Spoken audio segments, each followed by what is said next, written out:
2025년 9월 첫 번째 거룩한 주일 예배를 주님 일러주신 기도를 함께 드리심으로 예배를 시작합니다. 너희는 이렇게 기도하라. 하늘에 계신 우리 아버지여, 이름이 거룩히 여김을 받으시오며 나라의 마옵시며 뜻이 하늘에서 이룬 것 같이 땅에서도 이루어지리이다. 오늘날 우리에게 일용할 양식을 주옵시고 우리가 우리에게 죄 지은 자를 사하여 준 것 같이 우리의 죄를 사하여 주옵시고 우리를 시험에 들지 마옵시며 다만 악에서 구하옵소서. 대개 나라와 권세와 영광이 아버지께 영원히 있사옵나이다. 아멘. 주보에 있는 찬양으로 주님 앞에 나갑니다. 나의 안에 거하라. 나는 내 하나님이니 모든 환난 가운데 너를 지키는 자라. 오늘 찬양의 고백으로 주님 앞에 나갑니다.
교도문 4번 시편 5편 말씀을 한 절씩 교독합니다. 여호와여, 나의 말에 귀를 기울이시사 나의 심정을 헤아려 주소서. 나의 왕 나의 하나님이여, 내가 부르짖는 소리를 들으소서. 내가 주께 기도하나이다. 여호와여, 아침에 주께서 나의 소리를 들으시리니 아침에 내가 주께 기도하고 바라리이다. 주는 죄악을 기뻐하는 신이 아니시니 악이 주와 함께 머물지 못하며 오만한 자들이 주의 목전에 서지 못하리이다. 주는 모든 행악자를 미워하시며 거짓말하는 자들을 원하시리이다. 여호와께서는 그 의식을 지은 자와 속인 자를 싫어하시나이다. 오직 나는 주의 풍성한 사랑을 힘입어 주의 집에 들어가 주를 경외함으로 성전을 향하여 예배하리이다. 여호와여, 나의 옷으로 말미암아 주의 이름을 높이시고 주의 이름을 목전에 굳게 하옵소서. 아멘. 자리에 작사하시겠습니다. 찬송가 43장 찬양. 오늘 이 찬양으로 하나님 앞에 영광 돌리고 드려지는 예배를 위하여 최용 목사님 기도하겠습니다.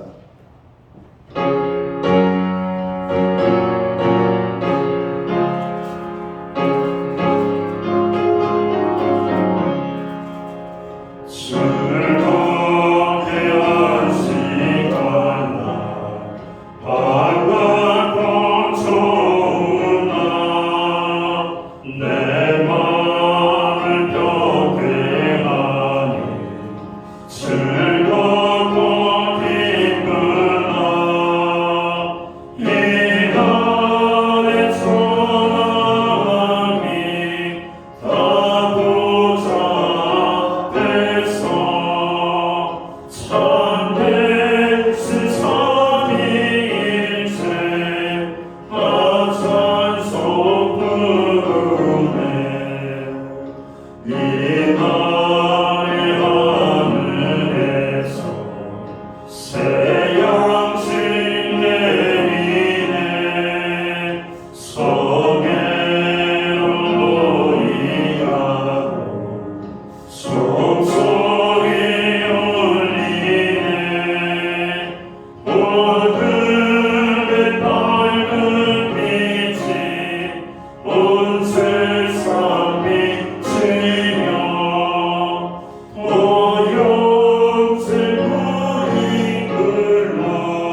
우리 모두 다 함께 기도하겠습니다. 사랑의 하나님, 찬양과 영광과 존귀를 드립니다. 저희를 사랑하셔서 주님의 자녀됨을 용납하시고 항상 주의 안식을 누리게 하시는 은혜에 감사드립니다.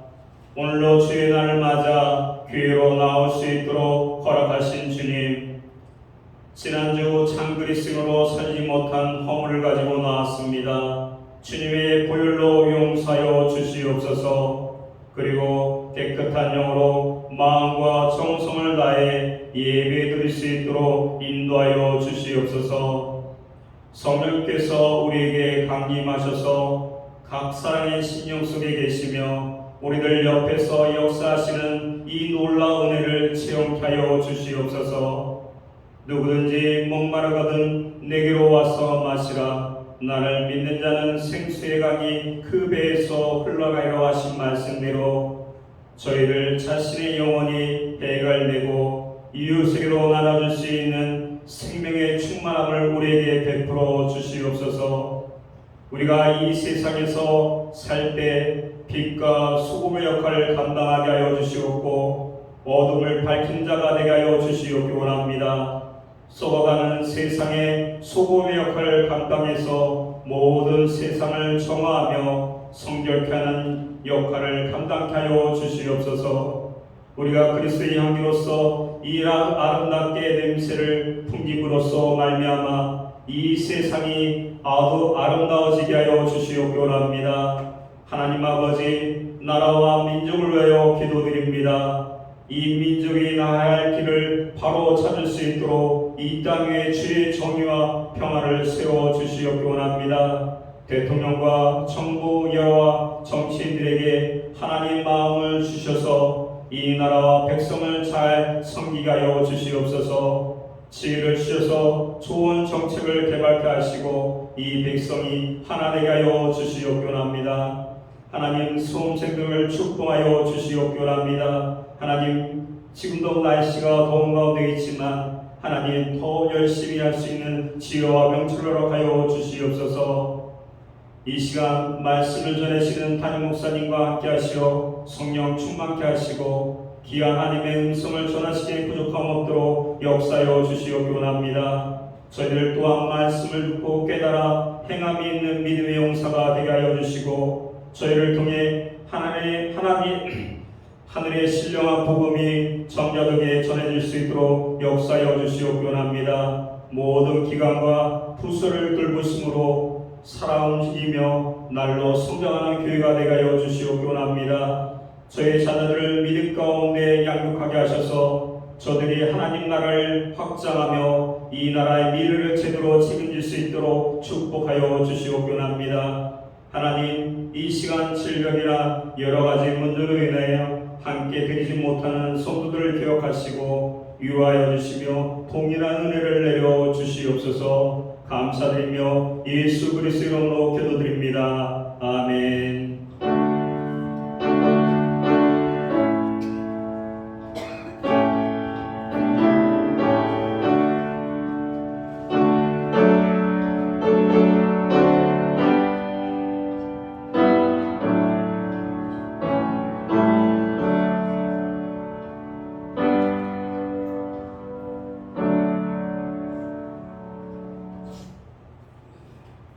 첫 번째 거룩한 주일, 교회와 성도들에게 주시는 하나님의 말씀입니다. 함께 보실 주의 말씀은 신약성경 91면 누가복음 3장 7절 말씀에서 14절까지의 말씀입니다. 찾으신 말씀을 한 절씩 교독하는 방법으로 말씀을 공독하겠습니다. 제가 먼저 누가복음 3장 7절 말씀을 봉독을 하겠습니다. 요한이 침례받으러 나오는 무리에게 이르되 독사의 자식들아 누가 너희에게 일러 장차 올 진노를 피하라 하더냐.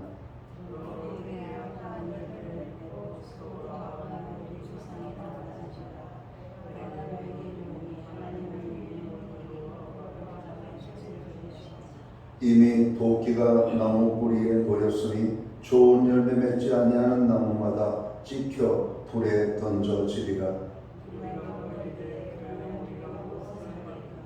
대답하여 이르되 옷 두 벌 있는 자는 옷 없는 자에게 나눠줄 것이요 먹을 것이 있는 자도 그렇게 할 것이니라 하고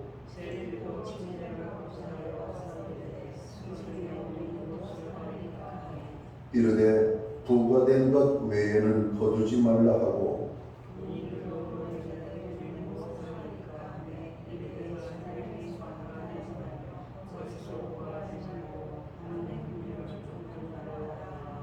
아멘.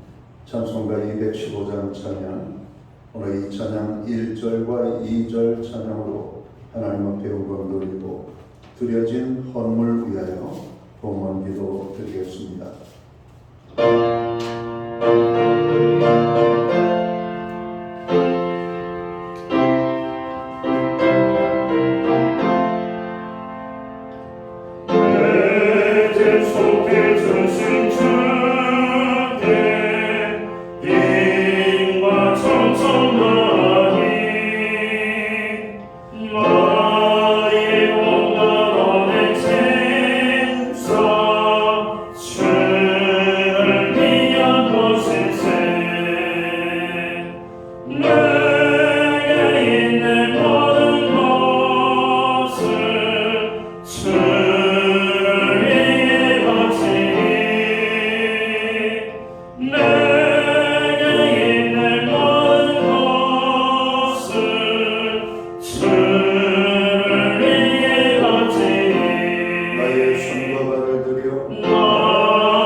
드려진 헌물 위하여 봉헌 기도 드리겠습니다. 존귀와 영광과 찬양과 우리의 예배를 받으시기에 합당하신 거룩하신 하나님 아버지, 오늘 우리를 참으로 지난 한 주간 눈동자처럼 지키시고 보호하여 주셨다가 복되고 거룩한 성일을 허락하시고 이 날을 기억하게 하시며 하나님의 백성들을 불러 하나님의 거룩한 전에 모이게 하심을 감사합니다. 오늘 저희들이 이 자리에 모여 우리의 입술을 크게 벌려 거룩하신 하나님의 성호를 찬양하며 경배하며 예배하기 원하오니 우리의 예배를 통하여 하나님 큰 영광을 받아 주시옵소서. 이 시간 우리가 마음을 다하여 정성을 다하여 신령과 진정으로 예배하며 나아갈 때 하나님 우리의 예배를 기쁘시게 받아 주시옵소서. 예배하는 하나님의 사람들 한 사람 한 사람을 기억하시고 저들에게 한량없는 은혜와 축복을 주시되 하늘의 평강과 땅의 넘침을 주시고 영육 간의 강건함, 제사함의 기쁨, 마음의 평안함, 그리고 우리의 삶에 저울 하나님의 풍성한 은혜가 아름답게 임하게 되기를 원합니다. 하나님께서 우리에게 일할 수 있는 환경, 그리고 일할 수 있는 직장, 또 일할 수 있는 건강, 하나님의 은혜를 베풀어 주셔서 이마에 땀 흘려 수고하여 일하게 하시고 거두게 하심을 감사합니다. 우리에게 필요한 모든 것을 공급하시는 하나님을 찬양하며 그 하나님 앞에 예물로서 우리의 신앙을 고백하기 원합니다. 11조의 예물로, 각종 제목의 감사의 예물로, 목적성 헌물들과 주일헌금으로 주님 앞에 드립니다. 드려진 모든 손길들 받으시옵고 저들에게 복 주시되 하늘복과 땅의 복을 넘치게 해주시며 영육간의 강건함과 부르짖어간구하는 기도의 응답을 허락하여 주옵소서. 손대는 모든 일에 열매를 맺게 하시되 풍성히 맺게 하여 주옵소서. 가정에는 화목을, 우리의 일터와 기업과 생업의 현장에는 풍성의 축복을, 선물로 주신 자녀들의 삶에는 하나님 함께 하심으로 인한 간증이 넘쳐나게 하여 주시옵소서. 교회와 성도들로 하여금 주님 깨어 기도하게 하심을 감사합니다. 특별히 교회의 중보기도에 하나님 한량없는 은혜를 베풀어 주옵소서. 세계와 열방을 위하여, 나라와 민족을 위하여, 교회와 성도들을 위하여, 가정과 자녀들을 위하여, 특별히 고난 중에 있는 형제자매, 지체들을 위하여 우리가 함께 기도하며 나아갈 때 우리의 모든 부르짖는 기도에 하나님 역사하여 주시옵소서. 하늘의 문을 여시고 응답의 축복으로 함께하여 주옵소서. 특별히 우리의 중보의 기도로 연약한 자들이 일어나는 놀라운 축복이 임하게 되기를 간절히 소원합니다.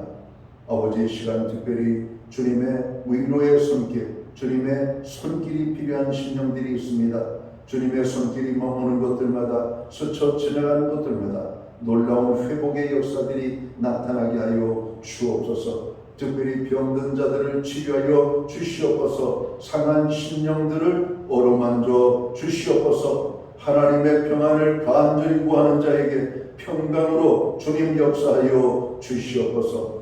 우리의 가정을 위하여, 특별히 자녀들을 위하여 기도합니다. 여호와를 경외하는 가정, 하나님의 말씀에 순종하는 가정, 하나님의 구원의 기쁨이 넘치는 가정, 하나님께서 보호하시고 지키시는 우리의 가정이 되기를 원합니다. 아버지 하나님, 세우신 가정들을 통해서 영광을 받아 주시옵소서. 믿음의 가정들로 가정들이 세워지게 하여 주시옵소서. 우리에게 드릴 수 있는 환경과 믿음으로 드리게 하심을 감사합니다. 드려진 예물 사용되는 곳에 주님의 영광이 나타나고 하나님의 나라 확장 위하여 쓰여지며 주의 복음이 땅끝까지 전파되는 일에만 온전히 사용되게 도와주시옵소서. 하나님의 시간 간절히 원하고 기도하기는 만복의 근원이 되시는 하나님께서 예배의 자리에 나가는 주의 모든 백성들에게 복의 복을 더하여 주시옵소서. 넘치는 축복으로 함께하여 주옵소서. 한 사람도 하늘의 복을, 하나님이 부어주시는 복을 누리지 못하고 돌아가는 심령이 없도록 하나님의 복을 풍성히 받고 돌아가는 주의 모든 자녀들 되게 하여 주옵소서. 이 모든 말씀을 우리 구주 예수 그리스도의 이름 받들어서 감사드리옵고 봉헌기도 드리옵나이다. 아멘.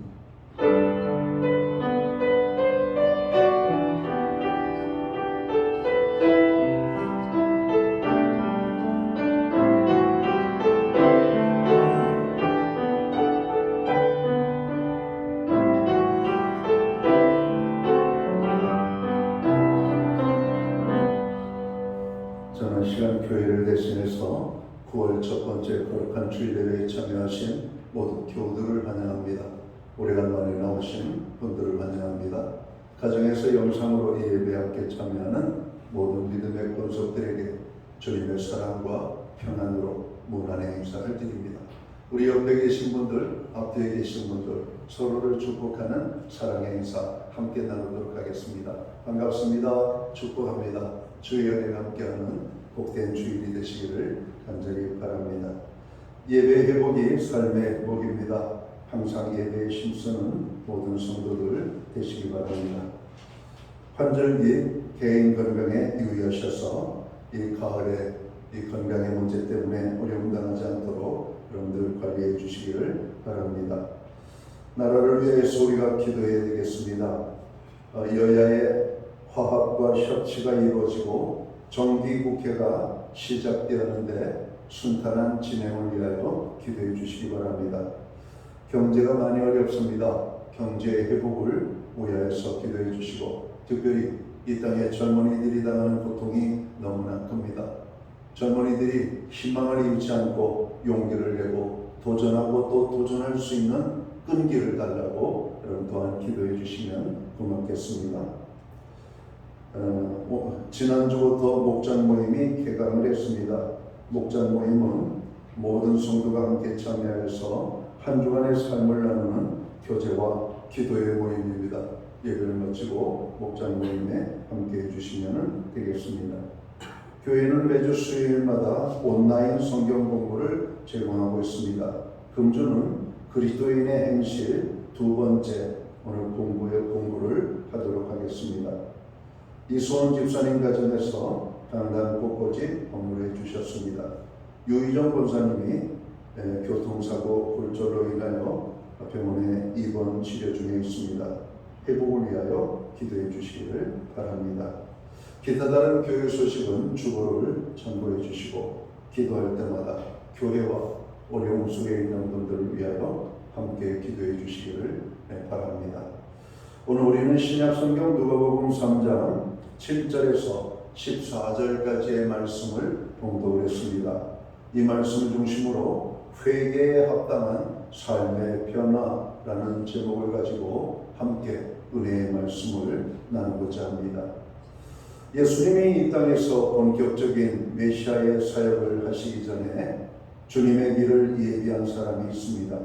바로 침례 요한이죠. 하나님께서는 침례 요한을 미리 보내셔서 예수님이 공생의 삶을 시작할 수 있도록 준비하도록 시키셨습니다. 침례 요한의 사역은 이미 선지자 이사야를 통해서 예언이 되어져 있었죠. 4절에 보면 광야에 외치는 자의 소리가 있어 이르되 너희는 주의 길을 준비하라, 그가 오실 길을 곧게 하라고 말씀하고 있습니다. 침례 요한은 빈들 광야에서 하나님의 음성을 기다리고 있었습니다. 언제 자신이 주의 길을 예비할지를 기다리고 있었던 것이죠.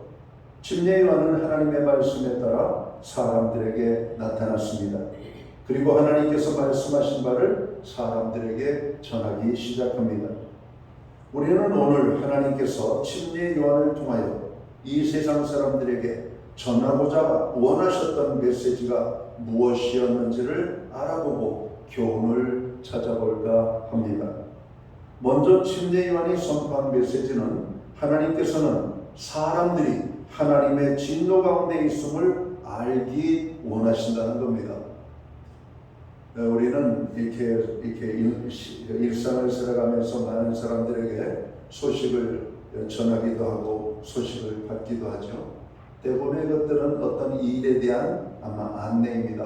무슨 일이 있대, 몇 월 며칠 날 만나, 이런 어떤 그런 소소하고 여러분 많은 일상적인 그런 대화들이죠. 오늘 침례 요한에게 주셨던 하나님의 메시지는 오늘 이 세상 사람들이 정말 태평하게 살아가고 있지만 하나님의 진노가 가까이 와 있음을 그들에게 알리라고 하는 사실이었습니다.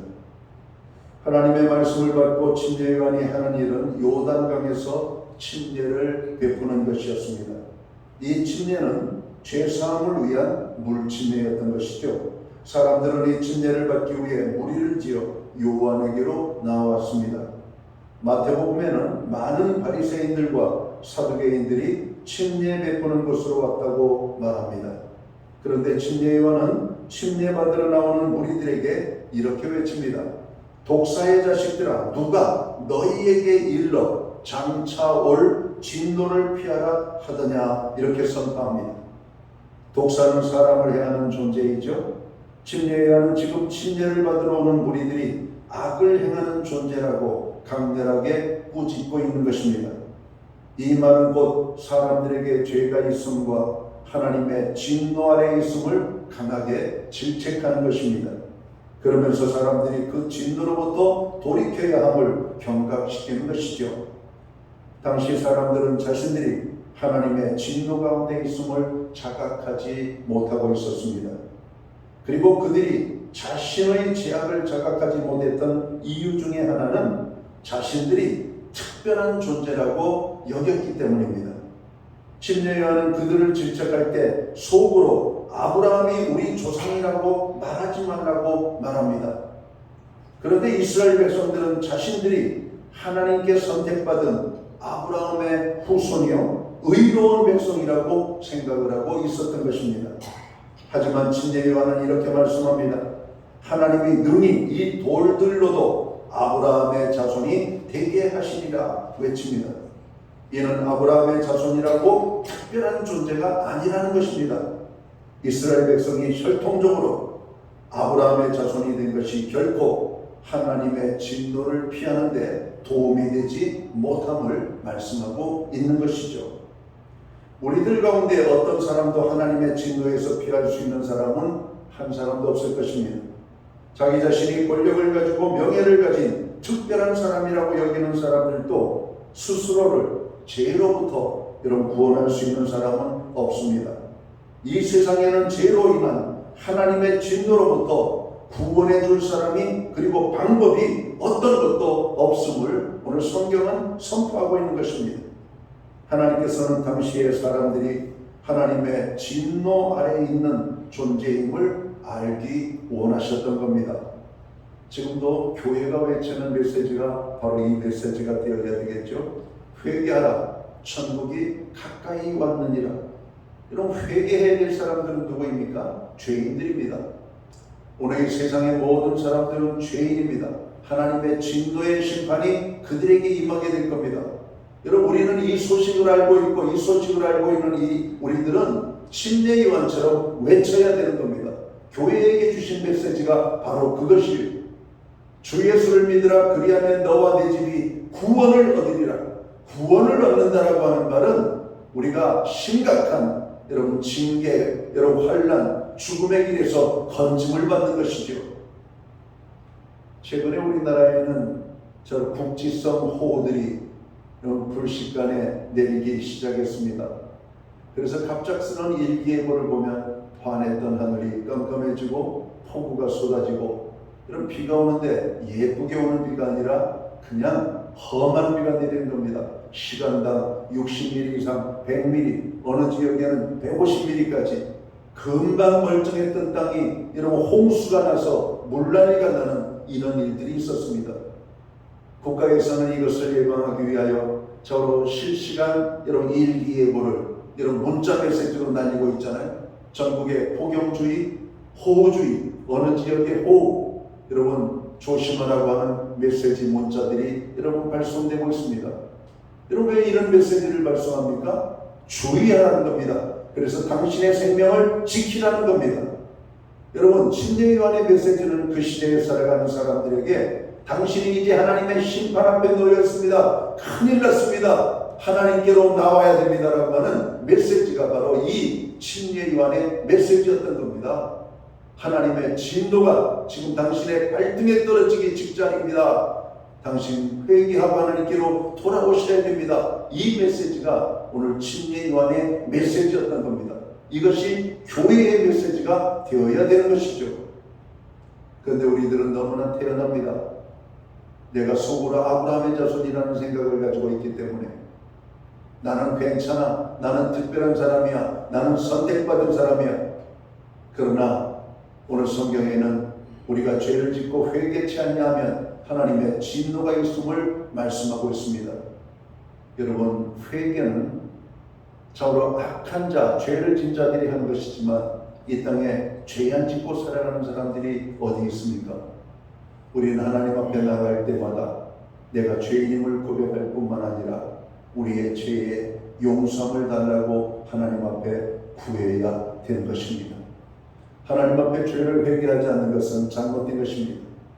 구약의 말라기 선지자는 회개가 없는 예배는 참 예배가 아니라고 말하고 있습니다. 여러분 우리가 하나님 앞에 예배할 때는 어떤 존재로 신분으로 나가야 됩니까? 거룩한 의로운 하나님의 백성으로 나가야 됩니다. 그러면 우리가 먼저 하나님 앞에 회개함이 마땅한 것입니다. 한 주간의 삶을 돌아보며 우리의 삶의 자리에서 지었던 수많은 죄들에 대해서 고백하고 하나님의 용서를 구해야 되는 것이 마땅하다고 하는 말씀입니다. 회개 없이 드리는 예배, 여러분 우리가 그냥 몸으로서 단지 종교적인 행사로 참여하는 예배가 아니라 진정한 마음을 짚고 정말 우리의 통해하는 심령을 가지고 회개하며 하나님 앞에 나아가 드리는 이 예배로 하나님 앞에 영광을 돌리라고 하는 겁니다. 이 세상에 하나님의 진노를 피할 수 있는 사람은 아무도 없습니다. 그분의 용서를 받는 것 외에는. 하나님께서는 모든 사람들이 하나님의 진노 아래에 있는 존재임을 알기 원하셨던 겁니다. 오늘 우리 모두는 침례 요한이 외쳤던 메시지가 우리에게 던지는 메시지임을 알아야 할 것입니다. 저와 여러분들도 그리 선하지 않은 존재입니다. 하나님의 진노 가운데 있는 독사의 자식과 같은 존재임을 착각하고 그럼 죄로부터 돌이킬 때 하나님의 구원을, 하나님의 용서를, 하나님의 은혜를 우리는 보게 될 것입니다. 두 번째로 침례 요한이 선포하는 메시지는 어떤 메시지인가?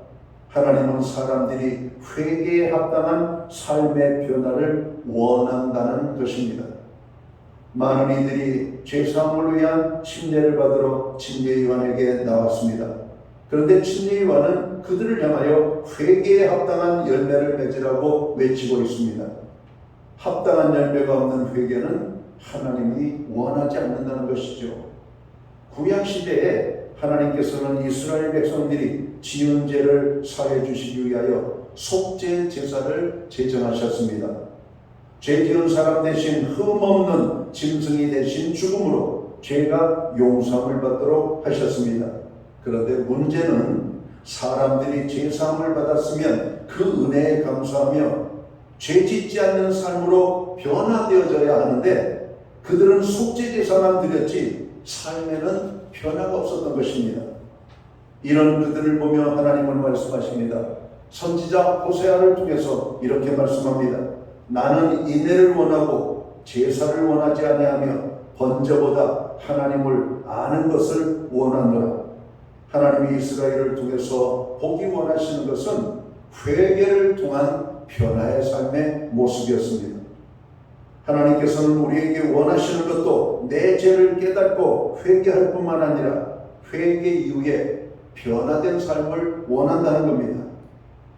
우리는 하나님의 심판의 임박성과 심각성에 대하여 인식하지 못할 때가 많습니다. 이제 침례 요한의 심각한 경고를 들은 사람들은 자신들이 어떻게 해야 될 것인가를 묻고 있습니다. 그때 그들의 질문에 대해서 요한이 이렇게 대답합니다. 옷 2벌 있는 자는 옷 없는 자에게 나누어 주고 먹을 것이 있는 자도 그렇게 하라고 말합니다. 그리고 침례를 받으러 온 세리들에게 침례 요한은 이렇게 말합니다. 부과된 것 이외에는 더 거두지 말라고 말합니다. 사실 세리들이 그 당시에 죄인으로 취급받는 주된 이유는 그들이 로마를 위하는 사람이었기 때문이라기보다는 거두어 드려야 하는 세금보다 더 많이 거두어서 자신의 부를 취하였기 때문입니다. 그런데 정직하게 부과된 것만 행해도 그것이 회개에 합당한 열매라고 하는 것입니다. 여러분, 우리 사회에는 많은 사람들이 자신의 욕심을 채우기 위하여 다른 사람들에게 고통과 아픔과 피해를 주는 것을 아무렇지 않게 생각하는 사람들이 너무나 많습니다. 여러분, 이 땅에 그리스도인들이 얼마나 많습니까? 그런데 그리스도인들도 세상 사람들과 별반 차이가 없다는 겁니다. 용서할 줄 모르고 보복하고 참으로 욕하고 참으로 악하고, 여러분, 예수 믿고 회개하고 우리가 구원받았다고 하면서도 삶에 변화가 없는 겁니다. 삶에 변화가 있어야 된다고 하는 것이죠. 오늘 주님은 우리를 향해서 너희는 세상의 빛이라고 말합니다. 여러분, 빛은 선한 영향력을 행사하는 겁니다. 실제적으로 많은 사람들에게 유익을 주는 겁니다. 어두운 것을 밝히는 것이죠. 그래서 방황하는 사람들이 정으로 타락되지 아니하고 제대로 살아갈 수 있도록 하는 것이 바로 기독교인의 역할이라고 하는 겁니다. 주님은 우리를 향하여 너희는 세상의 소금이라고 말씀합니다. 소금이 들어간 곳에는 맛을 내게 되어 있습니다. 그러나 우리는 맛을 내기는 그냥 세상을 닮아 함께 변질되어져가는 여러분 소금의 맛을 잃어버린 그리스도인으로 살고 있지는 않습니까? 예수를 믿고 1년이 지나고 5년이 지나도 여전히 우리의 삶에 변화가 없다면 여러분 우리가 진정으로 회개를 하고는 살고 있는지 한번 돌아볼 필요가 있다는 겁니다. 여러분 누가 나에게 잘못을 했습니다. 잘못한 그 사람이 나에게 와서 잘못했다고 용서를 구했습니다. 그리고 용서해 줬어요. 근데 다음에 똑같은 잘못을 범합니다. 또 용서해 줬어요. 그런데 똑같이 잘못합니다. 여러분 3번 용서가 될까요? 안 됩니다. 아, 저 사람은 안 되겠구나. 저 사람은 말만 건재를 하고 삶에 변화가 없는 사람이구나. 여러분 사람이라 할지라도 사람을 싫어지고 사람이 미워집니다. 하나님이 우리를 언제까지 참으실까요? 여러분 오랫동안 참으시고 또 참고 참으시지만 최종적으로는 하나님이 변하지 않는 그들을 향하여 심판의 메시지를 던지고 있는 것입니다. 오늘 괜찮다고 내일까지 괜찮은 것이 아닙니다. 내일이면 늦으리라고 하는 말이 있죠. 오늘 우리에게 깨닫게 되는 그 순간, 우리가 알게 되는 그 순간 하나님 앞에 회개하고 하나님 다시는 제가 그런 죄를 짓지 않도록 하겠습니다. 내 삶의 변화를 이룰 수 있는 은혜를 주옵소서. 여러분 달라져야 되는 것입니다. 거짓말하던 사람이 거짓말하지 않고 속이는 자가 속이지 않고 남에게 고통 주고 아픔 주는 것을 자랑으로 여기고 기쁨으로 여기던 것을 부끄럽게 여기면서 이제는 연약한 자들을 돌보는 그런 삶의 변화로 나타나게 되는 것이죠. 이게 삶의 변화들입니다. 예수 믿는 것이 여러분 우리의 삶의 변화로 나타나야 돼요. 여러분 사도행전에 보면 안디옥 교회 성도들을 향하여 세상 사람들은 그리스도인이라고 부르기 시작했습니다. 그리스도인이라고 하는 말은 그리스도를 따르는 사람이라고 하는 의미를 가지고 있죠. 우리 예수님께서 이 땅에 오셔서 어떤 일을 하셨습니까? 천국 복음을 전파하며 하나님의 말씀을 가르치고 병든 자들을 고치고 여러분 놀라운 기사와 이적을 행하면서 사람들에게 기쁨을 주는 사역을 감당하셨던 것을 보게 됩니다. 여러분 우리가 그렇게 삶을 살아야 된다는 것입니다. 오늘 주님은 많은 사람들이 그럼 우리가 어떻게 해야 됩니까? 묻고 나오는 그들에게 이제는 너희가 이제까지 살았던 그 삶의 자리에서 떠나라고 말합니다. 변화된 삶을 살으라고 말하고 있습니다.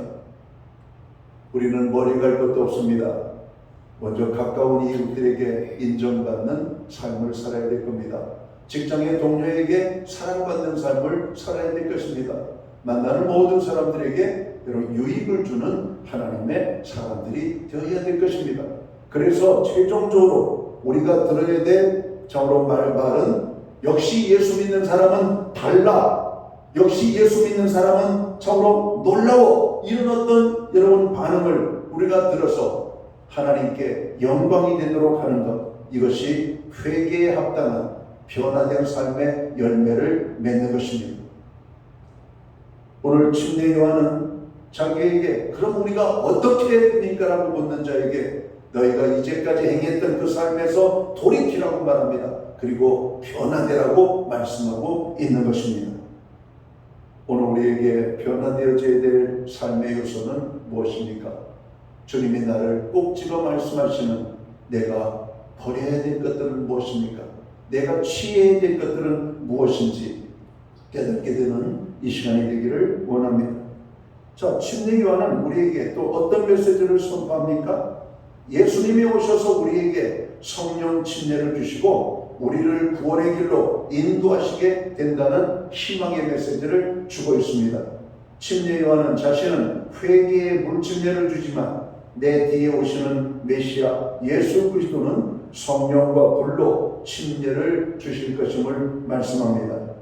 침례 요한이 주는 물침례는 자신이 죄인이라고 깨닫는 자에게 주는 것이었습니다. 사람들은 죄에 대하여 죽고 이제 새로운 변화의 삶을 살아가겠다고 결단하며 물침례를 받았던 것이죠. 그런데 물침례를 받았다고 모두가 하나님의 말씀으로 변화된 삶을 살아가는 것은 아닙니다. 우리들의 결단과 각오를 가지고서만 우리가 새로운 피조물의 삶을 살아갈 수는 없어요. 그래서 예수님은 사람들에게 성령 침례를 베풀고자 원하셨던 겁니다. 성령의 침례를 받을 때 회개에 합당한 열매를 맺는 삶을 살아갈 수가 있습니다. 사도 바울은 그리스도인들을 향하여 성령의 충만을 받으라고 권면합니다. 성령 충만 받지 않고는 누구도 죄를 이길 수가 없어요. 성령 충만 받지 않고는 누구도 하나님의 뜻대로 믿음으로 살아갈 수가 없습니다. 여러분, 바울이 하나님의 말씀대로 순종할 수 있었던 비결은 성령이 충만했기 때문에 그래요. 여러분, 우리가 세상 속에서 그리스도인의 향기를 바라지 못하는 것은 여러분 믿음이 없기 때문이 아니라 성령 충만하지 못하기 때문에 그렇습니다. 성령 충만은 언제 오는가? 우리가 말씀과 기도에 파묻혀 살 때 성령 충만케 되어지는 것입니다. 우리가 죄를 왜 짓습니까? 하나님의 말씀이 생각나지 않기 때문에 그래요. 우리가 어떤 악한 일을 하려고 하다가도 하나님의 말씀이 생각나면 악한 일을 못하게 되는 겁니다. 내가 어떤 못된 짓을 하려고 하더라도 내 안에 계신 성령님께서 막으시면 민감하게 영이 깨어있는 사람들은 성령의 그 막으심에 순종하게 되는 것입니다.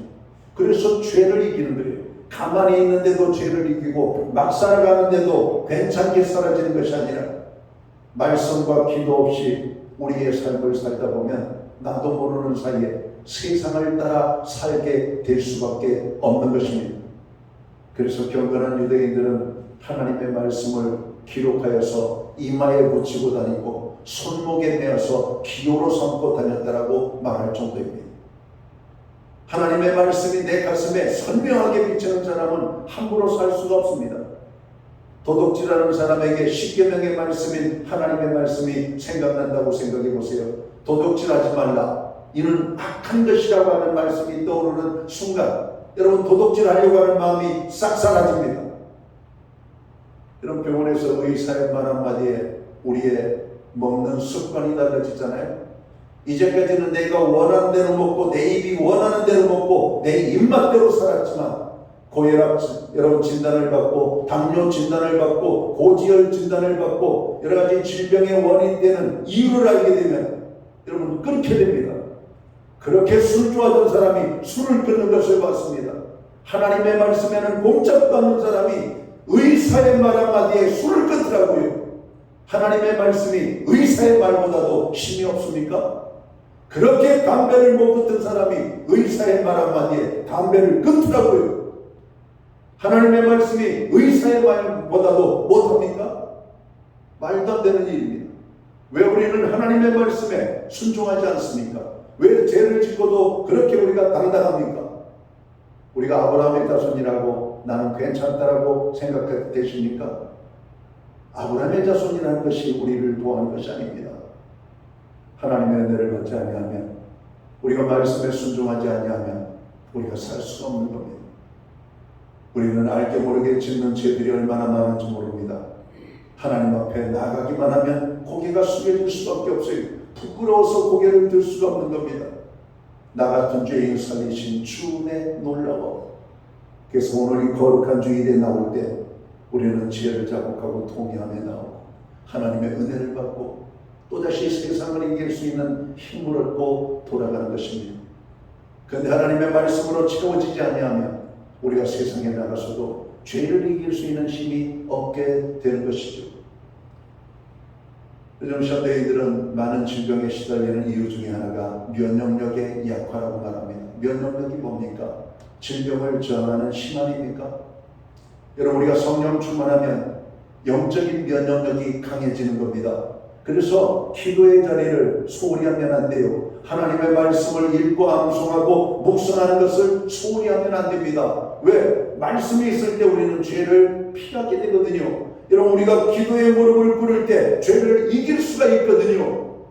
어떻게 기도 없이 죄를 이기며 말씀 없이 하나님의 말씀대로 우리가 순종하며 우리의 삶에 변화를 이끌어갈 수가 있겠습니까? 요즘 젊은이들이 좋아하는 것 중에 하나가 음식을 만드는 일에 다른 사람이 만든 레시피를 여러분 활용하는 겁니다. 레시피대로 하면은 맛있는 음식은 아니라 할지라도 비스무리한 음식이 만들어집니다. 여러분, 하나님의 말씀은 우리가 따라야 돼, 우리가 받아야 돼, 그리고 그대로 순종해야 돼. 여러분, 영적인 레시피입니다. 그럼 그대로 순종하면 우리는 살아요. 그러나 우리가 말씀대로 살지 아니하면 여러분, 우리는 죽을 수밖에 없는 존재임을 오늘 주님은 말씀하고 있습니다. 예수님께서는 우리에게 찾아오셔서 성령의 침례를 그리고 불침례를 주시겠다고 말씀하십니다. 성령의 침례를 받을 때 우리는 예수님이 구세주이심을 믿게 됩니다. 그리고 성령님은 우리로 죄의 권세를 물리치고 하나님의 말씀대로 살아갈 수 있도록 권능을 주시는 주님이 바로 예수님이십니다. 예수님은 승천하신 후 마가의 다락방에 약속하신 대로 오순절에 성령을 보내셔서 교회를 세우고 또 구원의 사명을 감당토록 하셨습니다. 우리는 성령의 도우심으로 예수님이 구세주임을 믿고 구원의 삶을 살게 되지요. 그리고 지속적으로 성령님의 인도하심과 도우심을 받게 됩니다.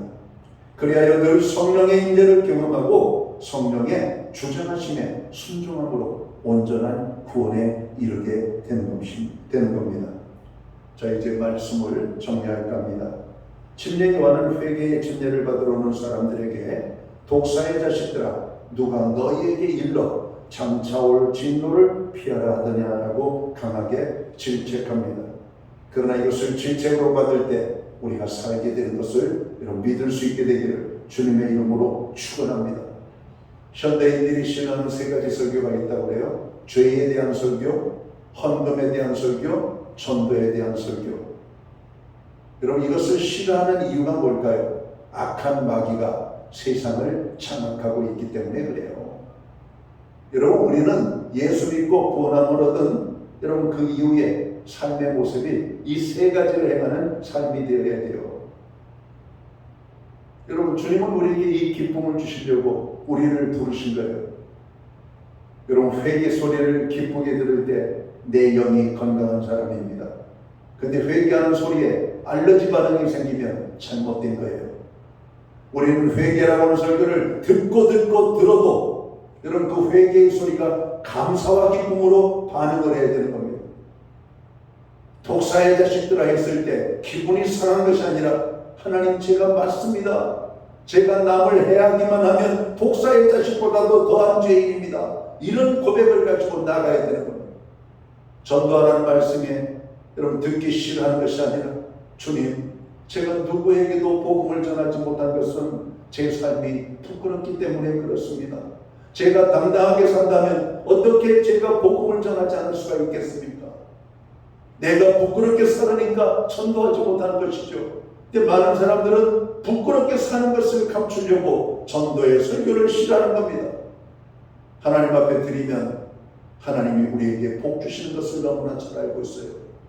그런데 하나님 앞에 드리는 것을 아까워하는 거죠. 아까워하는 거예요. 하나님을 사랑하면 우리가 어떻게 아까워할 수가 있을까요? 여러분, 한 처녀가 예수님을 향하여 향유값을 깨뜨린 사건을 성경에 굳이 여러분 기록한 이유가 뭘까요?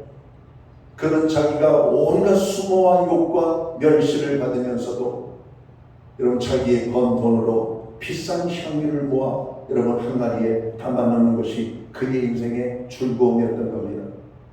그 항아리에 남아있는 향유값을 값으로 팔면 지금으로 말하면 성인 남자 1년 연봉에 해당되는 수천만 원에 해당되는 값어치가 있는 향유였습니다. 그러나 주님을 위하여 기꺼이 그 향유값을 깨뜨렸다라고 말씀합니다. 사랑하면 희생하게 되는 겁니다. 여러분, 우리가 이런 설교조차도 내 마음이 편안하게 듣지 않는다면 내가 그리스도인으로서 주님을 사랑하고 있는지를 되물어야 될 항목입니다. 나는 정말 주님을 사랑하고 있는가? 저도 자녀를 키우고 있습니다. 자녀를 위하여 베푸는 것을 부모는 어떤 것도 아까워하지 않습니다. 사람의 생명조차도. 그럼 우리 하나님을 사랑한다면 하나님을 위하여 우리가 어떻게 여러분 아까워하는 마음을 가질 수가 있을까요? 그러니까 말라기 선지자는 11조를 드리지 않는 자에게 도둑놈들이라고 여러분 외쳤던 거 아닙니까? 세상의 것을 훔치면 우리가 법적으로 잡혀서 감옥에 갑니다. 하나님의 것을 훔치면 어떻게 될까요? 아무런 문제가 없는 것처럼 보이니까 계속해서 우리는 하나님의 것을 훔치는 겁니다. 하나님의 말씀을 어기면 어떻게 될까요? 혼납니다. 대통령의 말 한마디 안 지키면 회사가 부도나 여러분 문을 닫고 벌벌벌벌 떨잖아요. 대통령이 뭐라고? 하나님의 말씀 앞에 우리는 벌벌벌벌 떨어야 돼요. 만군의 여호와 입술로만 고백하는 것이 아니라 왕 중의 왕이신 하나님이 우리에게 말씀하시면 그 말씀에 여러분 고개가 숙여져야 되는 겁니다. 어떻게 하나님의 말씀이 내 입맛대로 원하지 않는다고 저것은 듣기 좋은 소리, 저것은 듣기 싫은 소리라고 선별하면서 우리가 함부로 평가를 할 수가 있습니까? 침례 요한의 메시지를 기쁘게 들었던 사람들은 모두가 생명의 삶을 누리게 됩니다. 예수님의 말씀을 기쁘게 받았던 사람들은 여러분 구원의 기쁨을 누렸습니다. 주님의 말씀에 순종했던 노아는 방주를 짓고 여러분 홍수 심판의 구원을 받았습니다. 하나님의 말씀에 순종하면 삽니다. 하나님의 뜻대로 우리가 행하면 사는 거예요. 하나님을 기쁘시게 하는 자에게 하나님은 복의 복을 더하여 주십니다. 어떤 사람을 기쁘시게 하는가? 어떤 사람에게 복 주시는가? 하나님을 기쁘시게 하는 것이 뭔가? 회개에 합당한 변화가 있는 것입니다. 신앙생활하고 1년이 지나가고 5년이 지나가고 10년이 지나가고 30년이 지나면 우리의 삶에 이제는 변화가 좀 있어야 되지 않겠습니까? 오늘 이 말씀을 우리에게 주시는 메시지로 갖고 주님, 내 삶의 진정한 회개와 삶의 변화가 있게 하여 주옵소서. 그렇게 하나님 앞에 고백하고 기도하는 우리의 삶이 되시기를 주님의 이름으로 축원합니다. 기도합니다. 하나님 아버지 고맙습니다. 무더운 여름이 지나가고 이제 선선한 결실의 계절 가을이 오고 있습니다. 죄를 지면 죄의 열매가 있는 것처럼 죄를 회개할 때 거기에 합당한 열매가 있음을 말씀합니다. 예수 믿는 하나님의 사람들이 회개에 합당한 주님이 기뻐하시는 아름다운 열매를 맺는 복된 인생을 살아갈 수 있도록 주님 축복하여 주시옵소서. 우리의 삶에 작은 변화들이 일어날 수 있도록 도와 주옵소서. 우리의 힘으로는 아무것도 할 수 없음을 고백합니다. 오직 하나님의 능력으로 성령의 충만한 가운데 이루어지기를 원합니다. 예수님께 하신 이름으로 기도합니다. 아멘. 이제 자리에서 다 함께 일어나셔서 찬송가 421장 찬양 1절과 3절 부르고 축도함으로 예배를 마칩니다.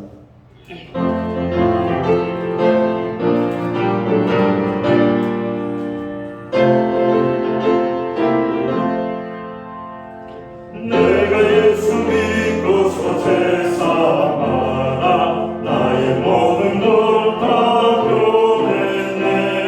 지금 내가 가는 길 전부 길이요 주의 피로 내 죄가 씻겼네.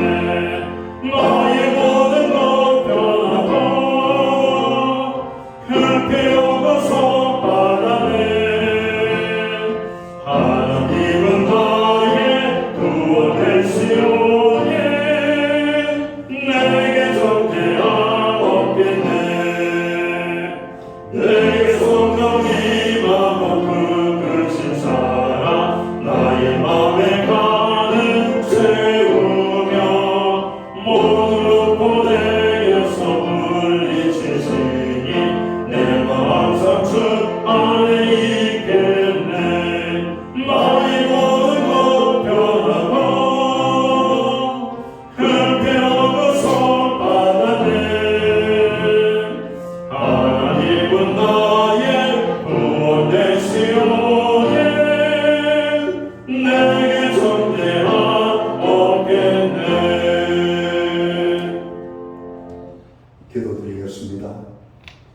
이제는 교회의 머리가 되시는 우리 구주 예수 그리스도의 크신 은혜와 우리 하나님 아버지의 무한하신 사랑하심과 성령님의 감화 감동 교통하심 그리고 함께 하시는 역사가 오늘 예배로 영광을 돌리고 돌아가는 사랑하는 모든 성도들 머리 위에 저들의 가정 위에 이 땅에 세우신 교회들 가운데 이제로부터 영원토록 함께하여 주시옵기를 예수님의 이름으로 간절히 축원하옵나이다.